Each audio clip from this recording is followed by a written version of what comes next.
అందరికీ నమస్కారం. సితార్ ఎంటర్టైన్మెంట్స్ మన డాకు మహారాజ్ యొక్క విజయోత్సవ సభకు సెలబ్రేషన్స్కి పిచ్చేసిన పాత్రికేయ సోదరులందరికీ, ప్రింట్ అండ్ ఎలక్ట్రానిక్ మీడియా వారికి నా హృదయపూర్వక కళాభివందనాలు తెలియజేసుకుంటున్నాను. అందరూ వాళ్ళ అనుభవాలు చెప్పారు. ఈ సినిమా మొదట కొబ్బరికాయ గుట్టిన దగ్గర నుంచి కూడా జరిగిన వింతల గురించి. నేను ఎప్పుడు నమ్మేది ఒక దైవాన్ని నమ్ముతాను, అది కూడా మనకి తోడవ్వాలి ఇప్పుడని. ఆ దైవం కనిపించిన దైవం అది వేరే వేరే రూపాల్లో ఉండొచ్చు. ఒక్కొక్కడు ఒక్కొక్క దేవుడిని ఆరాధిస్తారు. శివుడు కావచ్చు, వెంకటేశ్వర స్వామి కావచ్చు, విష్ణువు కావచ్చు, లేకపోతే రకరకాల వాళ్ళ ఎలువెలుపులు. అలాగే తల్లిదండ్రులు, నా తల్లిదండ్రులు వాళ్ళ యొక్క ఆశీర్వాదం, అలాగే కళాంబ తల్లి యొక్క ఆశీర్వాదం, ఇవన్నీ కలగలిపితే ఒక డాకు మహారాజ్. ముఖ్యంగా ఎన్నో సినిమాలు చేశాను. సరే, దాంట్లో వరుసగా ఇది 4వ సినిమా విజయం సాధించింది. మొదటి సినిమా ఏమో ఒక పరీక్ష అఖండ చేసేటప్పుడు, అదేమో కరెక్ట్గా కోవిడ్ రావడం. ఆ కోవిడ్ టైంలో సాహసించే ధైర్యం చేసి సినిమాని విడుదల చేయడం, అఖండమైన విజయాన్ని సాధించడం అఖండ సినిమా. దాంతో అది సాధించడమే విజయం కాకుండా ఎన్నో ఇంకా ముందు తర్వాత ఎంతోమంది ధైర్యం చేసి సాహసించి వస్తారు, జనం చూస్తారు సినిమాల్ని అన్న ఒక ధైర్యంతో వాళ్ళ సినిమాలన్నీ ఆ తర్వాత తెలుగే కాకుండా అన్ని భాషల సినిమాలు కూడా వాళ్ళ సినిమాలను ధైర్యంగా విడుదల చేయడం జరిగింది. ప్రతిదీ ఒక ఛాలెంజ్. అయిపోయింది అఖండ, నెక్స్ట్ ఏమిటి అన్నప్పుడు ఒక వీరసింహారెడ్డి, అదైన తర్వాత సరే అది కూడా అయిపోయింది. అంటే ప్రతిదీ ఒక ఛాలెంజ్. అంటే పీక్స్కి వెళ్ళినప్పుడు ఎప్పుడు ఒక ఛాలెంజ్. నేను ఎప్పుడు అది ఛాలెంజ్గా తీసుకోను. ఎందుకంటే నాకు ప్రేక్షక దేవుళ్ళు వాళ్ళు ఇస్తున్న ప్రోత్సాహం అయితే లేకపోతే వాళ్ళకి ఏం కావాలి. ఎందుకంటే మేము ఎప్పుడు ఎవ్రీడే కన్జ్యూమబుల్ కమోడిటీ, అంటే నిత్యావసర వస్తువును. సో మనం ముందే గ్రహించాలి. ఇప్పుడు వాళ్ళు ముందే ఏం కావాలి, అది ఒక ఫుడ్ విషయంలో కావచ్చు, లేకపోతే రకరకాల ఏమేమైతే ఉన్నాయో వాటిల్లో వాళ్ళు సర్వే చేసి, సో దాని తర్వాత వాటిని మార్కెట్లోకి తీసుకురావడం, ప్రమోట్ చేయడం. దాని తర్వాత అలాగే ఈ సినిమా కూడా, ఎందుకంటే ఈ సినిమా అనేది మనిషి ఒక ఈ దినచర్యల్లో అంటే సతమవుతూ అన్న పానీయాలు అనే అవసరాలతో పాటు ఈ సినిమాను కూడా ఎంచుకున్నాడు. కాబట్టి ఆ సినిమా ఎలా ఉండాలి, ప్రేక్షకులు ఎటువంటి సినిమాని మనం అందించాలి అన్నది ఆలోచించుకోవలసిన విషయం. ఇండస్ట్రీలో నిర్మాతలు అయితేనేమి, దర్శకులు అయితేనేమి, లేకపోతే మా నటీనటులు అయితేనేమి. అటువంటిది దాని తర్వాత ఒక నేలకొండ భగవంత్ కేసరి అదయింది. దాని తర్వాత ఏమిటి అన్నది స్టార్ట్ అయినప్పుడు ఈ డాకు మహారాజ్ సినిమా అంటే కథ నీటి గురించి. అది చాలా చిన్న సమస్య కావచ్చు ఇప్పుడు మనం అనుకోవడానికి, కానీ సినిమా ద్వారా దాన్ని ప్రజలు అది ముందు భవిష్యత్తులో ఎలా ఈ నీటి కోసమే ప్రజలు కొట్టుకు చేస్తారు అన్నది వాళ్ళ అవగాహన రేకెత్తించిన సినిమా మన డాకు మహారాజ్. టైటిల్ దగ్గర నుంచి కూడా ఒక ఛాలెంజ్. ఏం టైటిల్ పెట్టాలి ఈ సినిమాకి అంశం ఎంచుకున్నప్పుడు, ఈ ఒక నీటి సమస్యలు ఎంచుకున్నప్పుడు ఎన్నో సామాజిక మెసేజెస్, అంటే ప్రజలకి సినిమా కేవలం వినోదం కాదు, వాళ్ళ ఒక ఆలోచన రేకెత్తించాలి అన్నది నా నాన్నగారి నుంచి కూడా నాకు వరకు అది వస్తున్న ఒక పరంపర. దాన్ని ఎలా మనం ఈ సినిమాలో దాని గురించి ఇవ్వాలి. నేను ఒక రాయలసీమ అంటే తక్కువ వర్షపాతం ఉన్న ప్రాంతం, దేశంలోనే 2 అతి తక్కువ వర్షపాతం ఉన్న ప్రాంతం. ఆ జిల్లాలో హిందూపురం ఎమ్మెల్యే నేను. ఆ ప్రాంతం యొక్క నీటి సమస్య అంతా తెలుసు. నాన్నగారి ఒక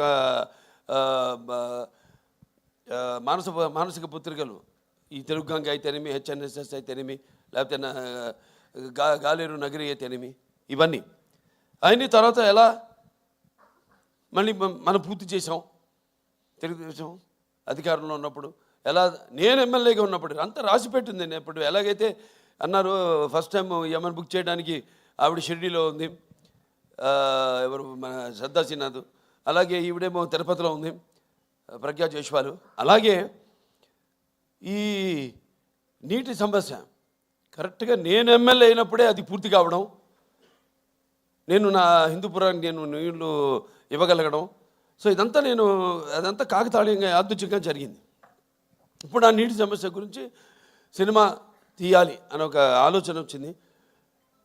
దాన్ని ఎలా ప్రజెంట్ చేయాలి మనం అనుకున్నప్పుడు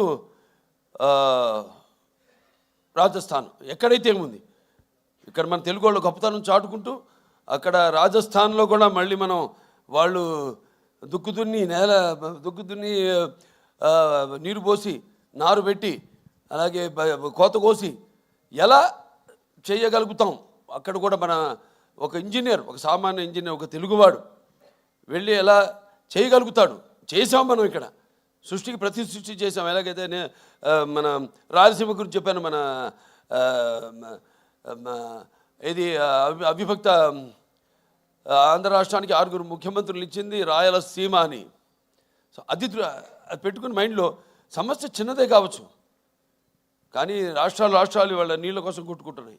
సరే, ఆ నేపథ్యంలో ఆ సినిమాని తీసుకోవడం, సెలెక్ట్ చేయడం, దాంట్లో పాత్రని ఎలా దాన్ని ఒక ఇంజనీర్ డాకుగా మారడం, అలా దాంతో మొదలయ్యాక సరే మీకు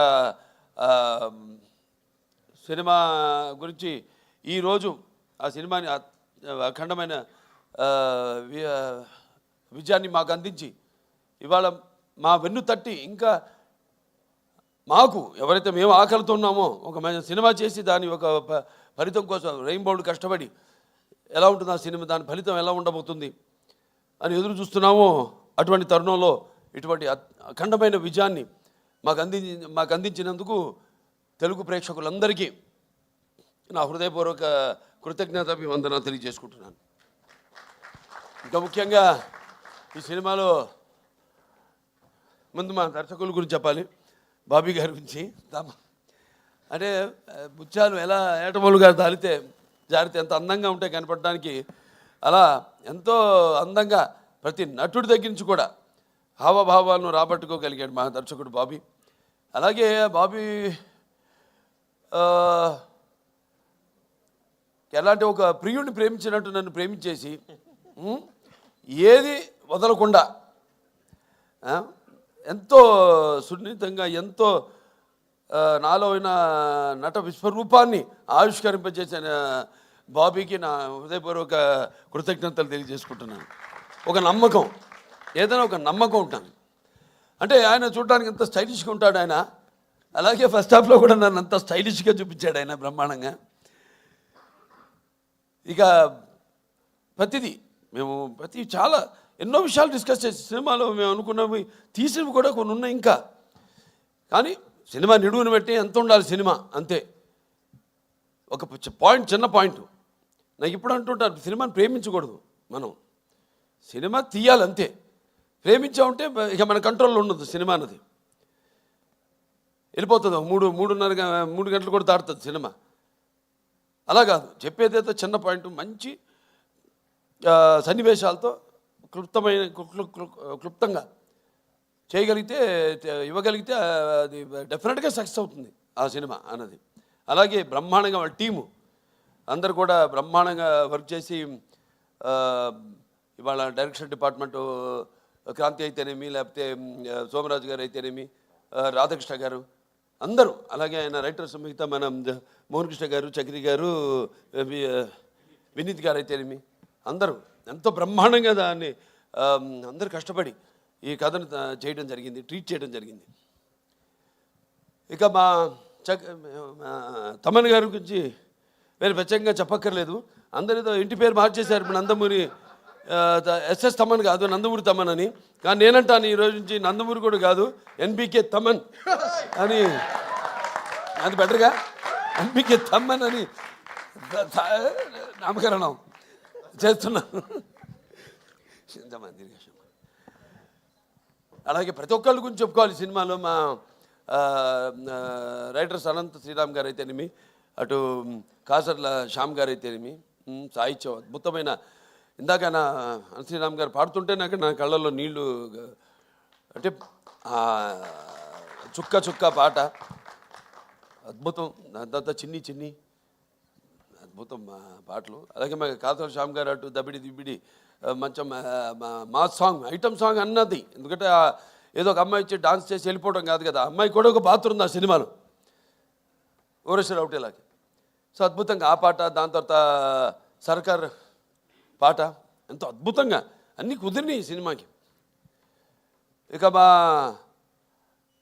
హీరోయిన్లు నా ప్రజ్ఞ జైస్వాల్, అఖండ నుంచి ఈ యొక్క జర్నీ, అందులో కూడా ఎంతో అద్భుతమైన పర్ఫార్మెన్సు, గ్లామరు పర్ఫార్మెన్సు కలగలిపి ఎంతో అద్భుతంగా ఆవిడ రెండింటిని సమపాళ్లలో అందే కనిపించడం జరిగింది.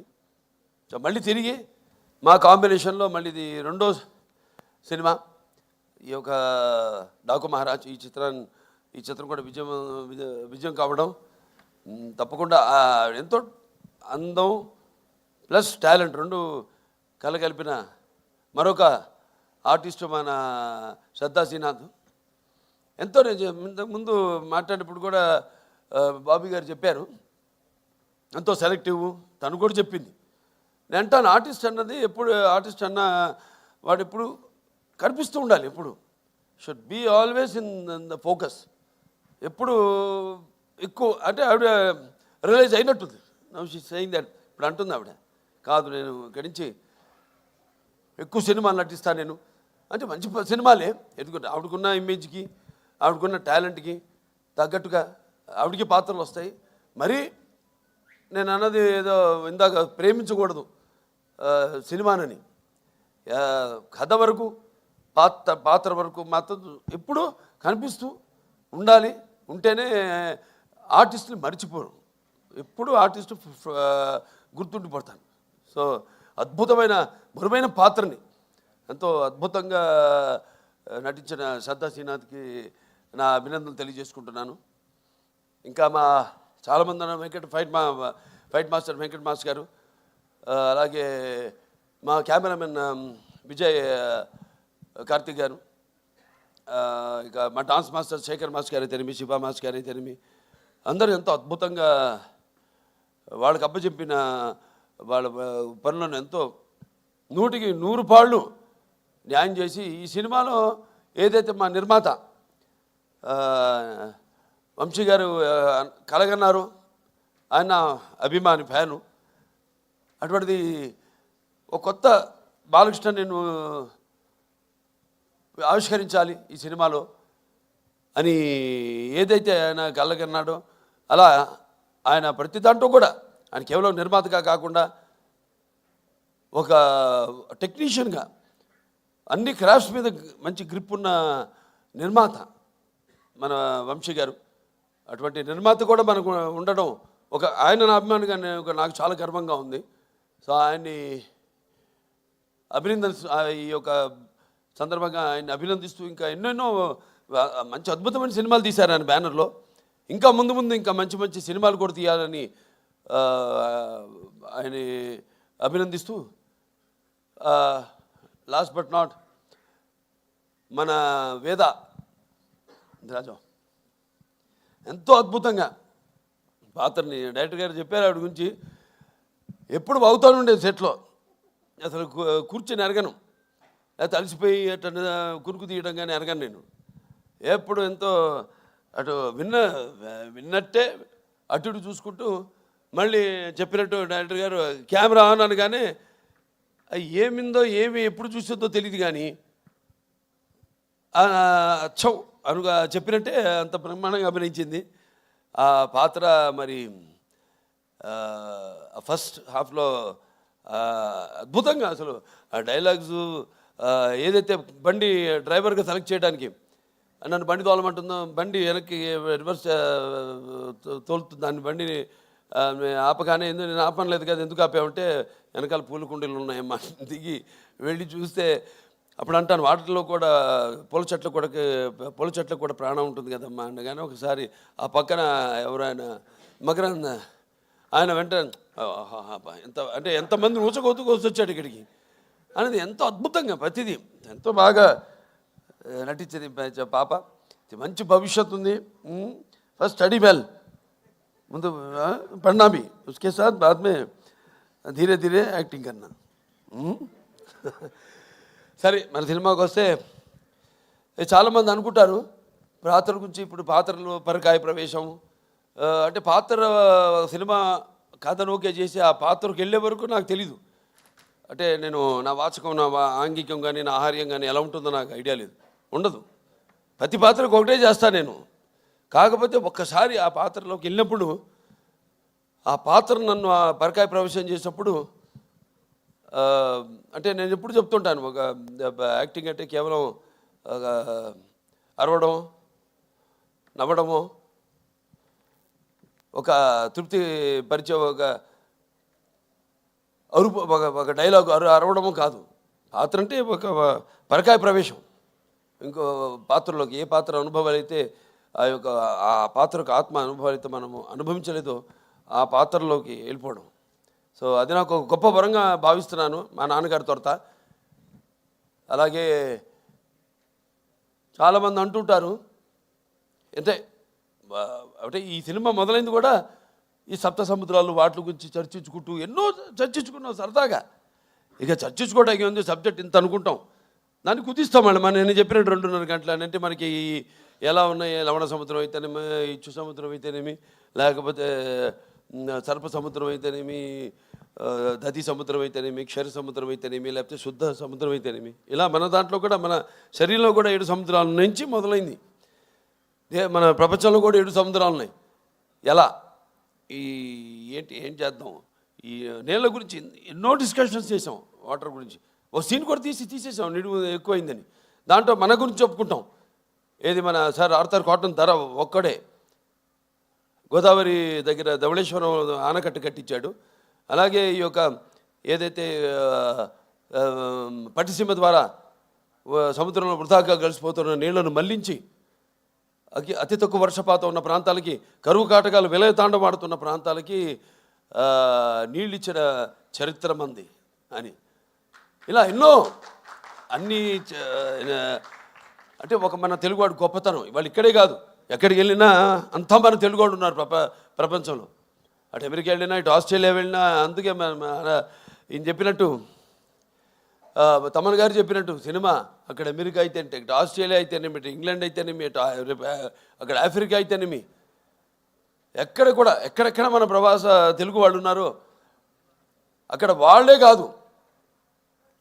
కాకుండా ఇవాళ మన తెలుగు సినిమా ఏ రేంజ్కి వెళ్ళిందంటే ఇవాళ అవతల వాళ్ళు అంటే ఆ దేశస్తులు కూడా సినిమాను చూసి మన సినిమాను చూసి ప్రశంసించే స్థాయికి మన తెలుగు చలనచిత్ర పరిశ్రమ ఎదిగిందంటే మరి మనం ఎంతోమంది దానికి మన గొప్ప ఎక్కువ చెప్పుకోము. సో కాబట్టి ప్రేయర్లో అప్రస్తుతం ఇక్కడ. ఎందుకంటే నా వరకు నేను నా గురించి ఆలోచించుకుంటుంటాను. నా వరకు నేను ఎంత బాగుండాలి అంత అన్నది ఒక స్వార్థం అయితే తమ్మన్ గారు చెప్పారు చాలా వివరంగా. ఇవాళ ప్రపంచం ఎలా ఉందో, ఎంత గుర్తుంచుకుపోతుంటో అంత క్లిష్టంగా తయారవుతుంది ఈ ప్రపంచం. ఇవాళ నీళ్ళ గురించి తీసామంటే నీళ్ళే ఇవాళ అక్కడ చైనా అయితేనేమి, గాజెస్ అయితేనేమి, లేకపోతే ఇవాళ బ్రహ్మపుత్రం మీద రేపు ఆనకట్ట కట్టాలి వాళ్ళు అనుకోవడం అయితేనేమి, రేపు అబ్దుల్ కలాం గారు చెప్పినట్టు ముందు జరగబోయేది వెపన్స్తో కాదు యుద్ధాలు, వాటర్ వార్స్ జరుగుతాయని ఆయన యుఎన్ఓలో ఆయన ప్రసంగంలో చెప్పడం జరిగింది అబ్దుల్ కలాం గారు. అలా ఎన్నో చూసుకుంటే నా వరకు నా రికార్డ్స్ అన్నీ అన్స్టాపబుల్, నా కలెక్షన్స్ అన్నీ అన్స్టాపబుల్, నా అవార్డ్స్ అన్నీ అన్స్టాపబుల్, నా రివార్డ్స్ అన్నీ అన్స్టాపబుల్. వీటికి ముఖ్యంగా నా తెలుగు ప్రజానికానికి అలాగే నా అభిమానులందరూ కూడా నా కృతజ్ఞతలు తెలియజేసుకుంటున్నాను. ఎందుకంటే మనం ఇచ్చిన దాన్ని ఆదరించి కొత్తదనాన్ని ఎప్పుడూ ఆస్వాదిస్తారు మన తెలుగు వాళ్ళు అన్నదానికి ఒక నిదర్శనం. అంటే నాకేంటంటే సినిమా అంటే ఒక భాషా భేదం కానీ, లేకపోతే ఒక ఆడమ్మగా తేడా కానీ, లేకపోతే దానికి దారి తారతమ్యములు కానీ, పండిత పామరాది పట్టుబిడుపులు కానీ, దురభిమానులనే అడ్డుకోవడలు ఉండవన్నది నాకు నమ్మకం. అటువంటిది మంచి సినిమాని ఈరోజు ఈ ఒక మన ఈ డాకు మహారాజ్ని అందరూ ప్రేక్షకులందరూ ఆదరించారంటే మరి మన వాళ్ళ తత్వం, వాళ్ళ నేచర్ ఏంటో అంటే ఒకసారి నేను అన్నట్టు మంచి తీస్తే ఏదైనా వాళ్ళ స్వీకరిస్తారు, బ్రహ్మరథం పడతారు అన్న దానికి ఇవాళ ఈ డాకు మహారాజ్ సక్సెస్ ఒక పెద్ద ఉదాహరణ. సో వాళ్ళందరూ కూడా నా తెలుగు ప్రేక్షక దేవుళ్లకు అభిమానులకు అందరికీ నా కృతజ్ఞతలు తెలియజేసుకుంటూ, అలాగే ఈ సినిమా ఒక సక్సెస్ ఫంక్షన్ అనంతపూర్లో చేద్దామని అనుకున్నప్పుడు ఆ క్రితం ముందు రోజు ఒక అనుకోని సంఘటన జరగడం, దాంతో మళ్ళీ దాన్ని క్యాన్సిల్ చేయడం, ఎంతో వ్యయప్రయాసాలు కూర్చి అభిమానులు అక్కడ మా టీంని స్వాగతం పలకడానికి ఎన్నో ఏర్పాట్లు చేసుకున్నారు వాళ్ళంతా. అటువంటిది క్యాన్సిల్ అయింది, వెళ్ళలేకపోయాం. రేపు 22 వచ్చే 22 అంటే బుధవారం అక్కడ అనంతపూర్ వాళ్ళ సమక్షంలోనే అనంతపూర్ అభిమానులు అక్కడ మా ప్రజల యొక్క సమక్షంలో రేపు ఈ యొక్క డాకు మహారాజ్ యొక్క విజయోత్సవ పండుగను అక్కడ జరుపుకోబోతున్నాం అని చెప్పుకోవడానికి ఎంతో సంతోషంగా ఉంది. సో చాలా మరొకసారి అందరికీ నా ధన్యవాదాలు తెలియజేసుకుంటున్నాను. ఇక ముఖ్యంగా పాత్రికేయ సోదరులందరికీ, ప్రింట్ అండ్ ఎలక్ట్రానిక్ మీడియా వారందరూ కూడా ఒక మంచి సినిమాని ఇచ్చినందుకు మంచి రివ్యూస్ ఇచ్చి దాన్ని ప్రచారకర్తలుగా ఇప్పుడు ఏదైనా ఉంటుంది, ఒక ప్రభుత్వం ఒకటి అనుకుంటే దాన్ని మరి ప్రజల్లోకి తీసుకెళ్ళేది ఎవరంటే కింద బ్యూరోక్రాట్స్, దాన్ని ఇన్కార్పొరేట్ చేయడం. అటువంటిది మంచి సినిమానికి మంచి రివ్యూస్ ఇచ్చి ప్రజల్లోకి తీసుకెళ్ళిన నా పాత్రికేయ సోదరులందరూ కూడా నా కృతజ్ఞతలు చేసుకుంటూ మరొకసారి అందరికీ టీం అంటే కార్ డ్రైవర్ నుంచి కూడా ప్రొడక్షన్ బాయ్ వరకు మాకు వంటలు వండి పెట్టిన వంటవాడి దగ్గర నుంచి కూడా ప్రతి ఒక్కరికి పేరు పేరున నా కృతజ్ఞతలు తెలియజేసుకుంటూ నేను సెలవు తీసుకుంటున్నాను. థ్యాంక్ యూ బాలకృష్ణ గారు. అండ్ ఇప్పుడు బాలయ్య యువసేన కుక్కట్పల్లి నుంచి పవన్ గారిని రామకృష్ణ గారిని క్యాలెండర్ లాంచ్